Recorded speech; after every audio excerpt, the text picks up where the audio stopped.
Action സിനിമകൾ, stunt സിനിമകൾ ഇഷ്ടപ്പെടുന്നൊരു സഹൃദയൻ. രാമായണം വായിച്ചു കേട്ട് ഭൂതപ്രേതാദികളിലുള്ള അന്ധവിശ്വാസം മാറ്റിയെടുത്ത ഒരു ബാല്യം, അമ്മയുമായി സവിശേഷമായ ഒരു അടുപ്പം പുലർത്തിയ മകൻ, കാർക്കശ്യത്തിന്റെ പുറന്തോടിന് പിന്നിൽ മറിഞ്ഞിരിക്കുന്ന ഭരിതപ്രിയനായ ഒരു ആസ്വാദകൻ. അങ്ങനെ കേരളത്തിന്റെ പിണറായി സഖാവിനെ പറ്റി നാം അറിയാത്ത പലതും എനിക്ക് അദ്ദേഹത്തോട് ചോദിക്കണമെന്നുണ്ട്, നിങ്ങൾക്ക് വേണ്ടി. അതിനു മുമ്പേ ബഹുമാനപ്പെട്ട പിണറായി വിജയൻ അവർകളെ ഈ അഭിമുഖത്തിലേക്ക് ഔപചാരികമായി ഞാൻ സ്വാഗതം ചെയ്യട്ടെ. നമസ്കാരം സാർ. നമസ്കാരം. ഇങ്ങനൊരു അഭിമുഖം എൻ്റെ സ്വപ്നത്തിൽ പോലും ഉണ്ടായിരുന്നല്ല. അതുകൊണ്ട് തന്നെ അതിൻ്റെ ഒരു ത്രില്ലിലും എന്നാൽ സംഘർഷത്തിലുമാണ് ഞാൻ.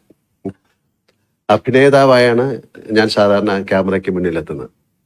ഇപ്പോൾ അങ്ങേ അഭിമുഖം ചെയ്യുക എന്ന ദൗത്യവുമായി ക്യാമറയ്ക്ക് മുന്നിലിരിക്കുമ്പോൾ എനിക്കും അതേറെ പുതുമയുള്ള ഒരു അനുഭവമായി മാറുകയാണ്. അങ്ങേപ്പോലെ ഒരു മഹാനേതാവിനെ അഭിമുഖീകരിക്കുമ്പോൾ എങ്ങനെ തുടങ്ങണം, എവിടെ തുടങ്ങണം എന്നാലോചിക്കുന്നതിനിടയിലാണ് ഞാൻ അങ്ങേ ആദ്യം കണ്ടത് എന്ന് ഓർത്തു നോക്കിയത്. കേരളത്തിലെ ഏതൊരു സാധാരണക്കാരനെയും പോലെ വർഷങ്ങൾക്കിടെ നിരവധി തവണ ഞാൻ അങ്ങേ നേരിട്ടും അല്ലാതെയും കണ്ടിട്ടുള്ളത് കൊണ്ട് തന്നെ ആദ്യം കണ്ടത് എന്നാണെന്ന് സ്വാഭാവികമായി എനിക്ക് ഓർത്തെടുക്കാനായില്ല. എന്തായാലും ഒരു 30 വർഷത്തെ ബന്ധമെങ്കിലും ഉണ്ടാകും.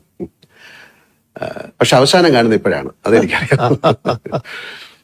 സാർ, നമുക്ക് വളരെ ലഘുവായ രീതിയിൽ നമുക്ക് ഈ അഭിമുഖം അല്ലെങ്കിൽ അഭിമുഖ സംഭാഷണം തുടങ്ങാം. ഞാനൊരു പാട്ടിന്റെ 4 വരി പാടാം. അതിന്റെ പുറകിൽ ഒരു ഉദ്ദേശമുണ്ട്, അത് ഞാൻ പിന്നെ പറയാം. ഇത് ഞാൻ അങ്ങേക്ക് നൽകുന്ന ഒരു ആദരമാണ്. പാടട്ടെ? കേരളം കേരളം കേളി കൊട്ടുയരുന്ന കേരളം, കേളി കദംബം പൂക്കും കേരളം, കേരകേളി സദനമാം എൻ കേരളം.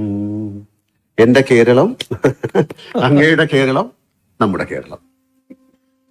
അല്ല, ഇതിന്റെ പുറകില് ഒരു നല്ല ഉദ്ദേശം എന്താണെന്ന് പറഞ്ഞാൽ അങ്ങും എനിക്ക് 4 വരി പാടിത്തരണം. വേണ്ട വേണ്ട, പിന്നെ നമ്മുടെ ഈ സംഭാഷണത്തിന്റെ ഇടയ്ക്കോ അത് അവസാനിക്കുമ്പോഴോ. സാർ, ഞാന് സിനിമയിൽ വന്നിട്ട് 48 വർഷമായി. അതുകൊണ്ട് തന്നെ സിനിമയുമായി ബന്ധപ്പെട്ട ഒരു ചോദ്യത്തിൽ നിന്ന് നമുക്ക് തുടങ്ങാം. സാർ, ആദ്യമായി കണ്ട സിനിമ ഏതാണെന്ന് ഓർമ്മയുണ്ടോ? വളരെ ചെറുപ്പത്തിലുള്ളതായതുകൊണ്ട് അത്ര ഓർമ്മയില്ല. ഇല്ല ഇല്ല ഇല്ല. അത് നാട്ടിൽ വെച്ചായിരിക്കും കണ്ടത്? അതെ, അന്ന് ചെറിയ ടാക്കീസുകൾ നാട്ടിലുണ്ടാവുമല്ലോ, അതിന്റെ ഭാഗമായിട്ട് കണ്ടതാണ്. ഉത്തര കേരളത്തിലെ ഒരു നാട്ടിൻ പുറത്ത് ജനിച്ചു വളർന്ന ആളാണ് സാറ്. അപ്പൊ അതുകൊണ്ട് തന്നെ അങ്ങയുടെ കുട്ടിക്കാലം എങ്ങനെയായിരുന്നു? അങ്ങക്ക് സഹോദരി സഹോദരന്മാരുണ്ടായിരുന്നോ? അതിനെക്കുറിച്ചൊന്നും. എനിക്ക് 2 സഹോദരന്മാരാണ് ഉണ്ടായത്.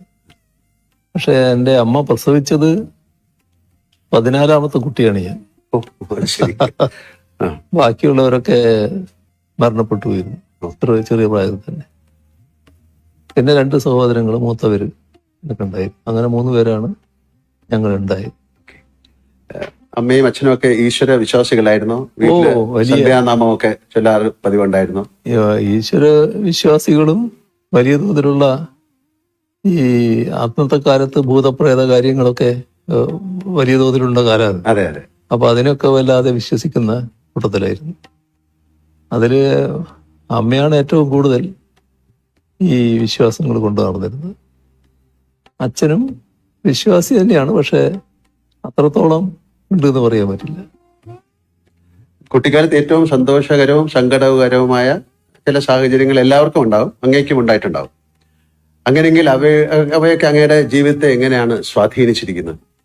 അതില് വലിയ തണലായിട്ട് അമ്മ തന്നെയാണ് ഉണ്ടായത് എല്ലാ കാര്യത്തിലും.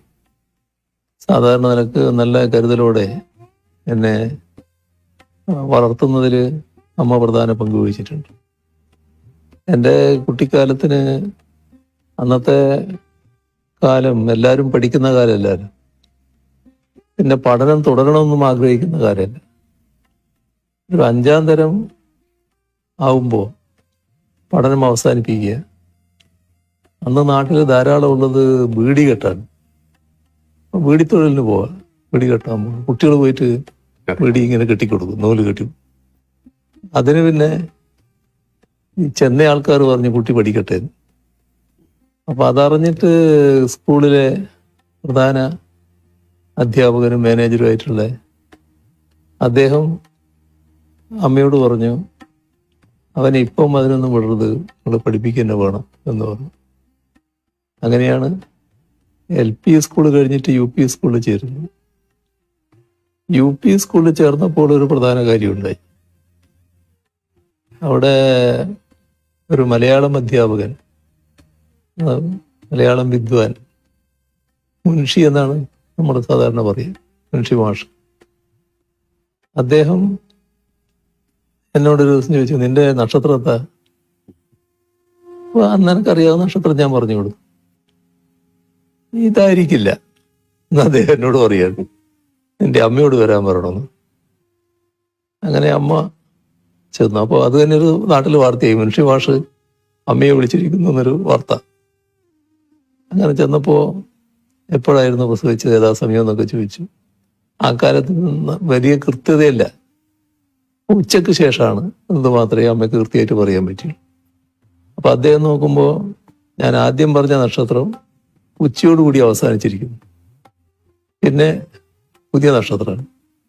അപ്പൊ അദ്ദേഹം പറഞ്ഞു, ഇതാണ് ഇവന്റെ നക്ഷത്രം, ഞാൻ ജാതകം എഴുതിത്തരാന്ന് പറഞ്ഞു.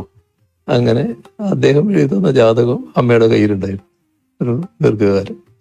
എന്നിട്ട് അവിടുന്ന് പറഞ്ഞു, ഇവൻ എവിടെയാണോ തോക്കുന്നത് അവിടം വരെ പഠിപ്പിക്കണം, തോറ്റാൽ നിർത്തിക്കോളും എന്ന് പറഞ്ഞു. അങ്ങനെയാണ് പഠനം തുറന്നു പോകുന്നതിന് ഇടയാകുന്നത്. ESLC ഉണ്ടായിരുന്നു, 8-ാം തരത്തില് ESLC എന്ന് പറയുന്ന പബ്ലിക് എക്സാമിനേഷൻ. അതിൽ ഞങ്ങൾ 3 കുട്ടികളായിരുന്നു അവിടുന്ന് പാസ്സായത്. പഠനത്തിന് പിന്നെ മറ്റ് പിന്തുണയൊന്നുമില്ലല്ലോ, നമ്മൾ തന്നെ വായിക്കുന്നെങ്കിൽ വായിക്കുക എന്നുള്ളതേ ഉള്ളൂ. വീട്ടിൽ സഹായമില്ല, അയൽവക്കങ്ങളിലും സഹായം കിട്ടാനില്ല. കാരണം ആരും അങ്ങനെ പഠനവുമായിട്ട് ബന്ധപ്പെട്ടവർ ഇന്നത്തെ സമൂഹത്തിനെ പോലെയല്ല. അപ്പൊ അതിലൊക്കെ പക്ഷെ വലിയ സ്നേഹസമ്പന്നരാണ് എല്ലാവരും, എല്ലാ കാര്യങ്ങളിലും നല്ല സ്നേഹമാണ്. അതാണ് അതിന്റെ ഒരവസ്ഥ. സാറ് വളരെ അടുത്ത കൂട്ടുകാരുണ്ടായിരുന്നിരിക്കാം.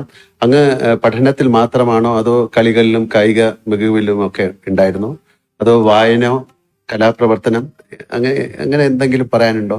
ചെറുപ്പകാലത്ത് എല്ലാവരും കളിക്കുമല്ലോ, ഇന്നത്തെ പോലെ എല്ലാവരും എല്ലാ കളിയും വന്ന് പിന്നെ കുട്ടികള് വലിയ കളിയല്ലേ സാധാരണ. ആ കളികളിലൊക്കെ ഞാനും ഉണ്ടായിരുന്നു. ഒരു പ്രധാനം ഒന്ന് ഫുട്ബോളായിരുന്നു. പിന്നെ കുറച്ച് കഴിഞ്ഞപ്പോൾ നാട്ടിലൊരു വലിയ ബാഡ്മിന്റൺ ടൂർണമെന്റ് നടന്നു. ആ ടൂർണമെന്റ് കണ്ടപ്പോൾ നമുക്കൊരു ചെറിയ കുട്ടികളാണല്ലോ, ഒരു ആവേശം. അപ്പൊ എൻ്റെ അടുത്ത സുഹൃത്തുക്കളുണ്ട്, നാണു, രാജൻ എന്ന് പറഞ്ഞ 2 പേര്. ഞങ്ങളെല്ലാം കൂടി ഒരു കളി തുടങ്ങി. അപ്പൊ അതിന് ബാറ്റില്ല. അപ്പം ഓലയുടെ അടിഭാഗമില്ല, അതിന്റെ മടല് ഇങ്ങനെ കുറച്ച് വീതി ഉണ്ടാവും, അത് വെച്ചിട്ടായി കെട്ടിയ ബോളിൽ കളി. കുറച്ച് നാൾ കഴിഞ്ഞപ്പോൾ പിന്നെ ബാറ്റിൽ കളിയായി. അങ്ങനെ ബാഡ്മിന്റൺ പിന്നെ ഞങ്ങൾ കളിക്കുകയായിരുന്നു, നല്ലതുപോലെ കളിക്കുകയായിരുന്നു. അവരൊക്കെ സ്റ്റേറ്റിൽ നല്ലതുപോലെ കളിച്ചവരാണ്. നാണു എന്ന് പറയുന്നയാള് സ്റ്റേറ്റിന് റെഫറി ആയിട്ടൊക്കെ പിന്നീട് കുറെ കാലം പോയതാണ്. അങ്ങനെ ബാഡ്മിന്റണും കൂടി കളിക്കുകയായിരുന്നു. രാഷ്ട്രീയത്തിന് പുറത്ത് അങ്ങേക്ക് വലിയൊരു സൗഹൃദ വലയമുണ്ടല്ലോ. അടുത്തിരുന്ന തമാശ പറയാൻ സ്വാതന്ത്ര്യമുള്ള സുഹൃത്തുക്കളുണ്ടോ? അവരോടൊപ്പം സമയം ചെലവഴിക്കാൻ അങ്ങേക്ക് സാധിക്കാറുണ്ടോ? ഇപ്പൊ അതിന് കുറെ വിഷമമുണ്ട്. എന്നാലും എൻ്റെ പഴയകാല സുഹൃത്തുക്കൾ ഇപ്പോഴും സുഹൃത്തുക്കളായിട്ട് നിൽക്കുന്നുണ്ട്. അവര് എപ്പോഴും കാണും, പിന്നെ മിക്കവാറും ചെല്ലുമ്പോൾ എൻ്റെ കൂടെ ഉണ്ടാവും. അങ്ങനെയൊക്കെയാണ്. അവര് ചിലരെല്ലാം അന്ന് പോയി, എന്നാലും ഉള്ളവര് ഇപ്പോഴും ഉണ്ട് നല്ല നിലക്ക്. ഒരു നടൻ അല്ലെങ്കിൽ ഞാൻ താരസംഘടനയുടെ ഭാരവാഹിയായിരുന്നു. അങ്ങനെ നിലകളിൽ അങ്ങേ പലതവണ ഞാൻ അടുത്ത് ഇടപഴകാനുള്ള ഭാഗ്യം എനിക്കുണ്ടായിട്ടുണ്ട്. അപ്പൊ എല്ലാം ഞാൻ ശ്രദ്ധിച്ചിട്ടുള്ള ഒരു കാര്യം, ഏതാണ്ട് സാറിന് 30 വർഷം മുമ്പായിരിക്കാം കാണുന്നത്. അന്നും ഇന്നും അങ്ങയുടെ പെരുമാറ്റത്തിലോ രൂപഭാവാദികളിലോ യാതൊരു മാറ്റവും ഉണ്ടായിട്ടില്ല. അത് എങ്ങനെയാണ് സാധിച്ചെടുക്കുന്നത്? കാര്യം ഒരുപക്ഷെ അങ്ങ് പാർട്ടി പ്രവർത്തകനായിരിക്കുമ്പോഴും അല്ലെങ്കിൽ മന്ത്രിയായതും പിന്നെ മുഖ്യമന്ത്രി ആയിരിക്കുമ്പോഴെല്ലാം അങ്ങയുടെ ഇടപെടൽ ഒരുപോലെ തന്നെയാണ്. നല്ല ഒരു കരുതലുള്ളത് പോലെ ഞങ്ങൾക്ക് ഫീൽ ചെയ്യും. സാധാരണ മനുഷ്യരുടെ കാലം ചെല്ലുമ്പോൾ അവരുടെ പദവികൾക്കും വളർച്ചയ്ക്കും ഒത്ത് പല മാറ്റങ്ങളും കാണാറുണ്ട്. പക്ഷെ അങ്ങയിൽ ഞാൻ ഇതൊന്നും കണ്ടിട്ടില്ല എന്നുള്ളത് വളരെ സത്യമായ ഒരു കാര്യമാണ്. ഒന്ന് നമ്മൾ കാണുന്നത്, നമ്മൾ ഏത് സ്ഥാനത്തിരിക്കുന്നതായാലും അതൊരു പ്രത്യേക നിയോഗത്തിന്റെ ഭാഗമാണെന്ന് കാണേണ്ടതേ ഉള്ളൂ. എപ്പോഴും അവിടുന്ന് മാറേണ്ടതായിട്ട് വരാം.